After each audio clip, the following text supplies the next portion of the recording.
সকালবেলা চা খাওয়া নিশা উঠছে, দোকানে যায় চা খাই আইকা। ও জামাই, আপনি দোকানো চা খাই। আইলাম তো চা খাইবার লাগে বোন, চা খাই। এ ভাই টেন দিকে চা দে।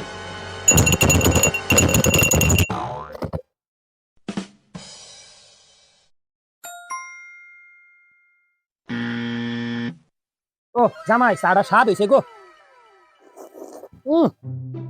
সেই চা। হ্যাঁ শ্বশুর আব্বা, চাটা খুব মজা হয়েছে। এলে কেমন আপনি এটা তুইসা তুইসা খাইলবেন। কি দোকানদার ভাই, কি বা চা বানাই, চাও তো মজা লাগে। বিল কত হয়েছে ভাই? নেন। শ্বশুর আপনি কি করতেছেন? বিল আমি দিমু, 4 বিল আপনি রাখেন টাকা। ও তুমি বিল দিবা? আমি দিব। ঠিক আছে জামাই, তাহলে বিল দাও। দোকানদার ভাই, 4 বছর আগে যে চাউলের বস্তা নিছিলাম 3টা, এই টাকাটা সহ জামাই টেনে নিন যে। শ্বশুর আমার 4 বছর আগে চাউল নিয়ে দাম দেওয়া লাগবে আমার। চা খাইতে মাইয়া শ্বশুর আমার ফাঁসাই দিল।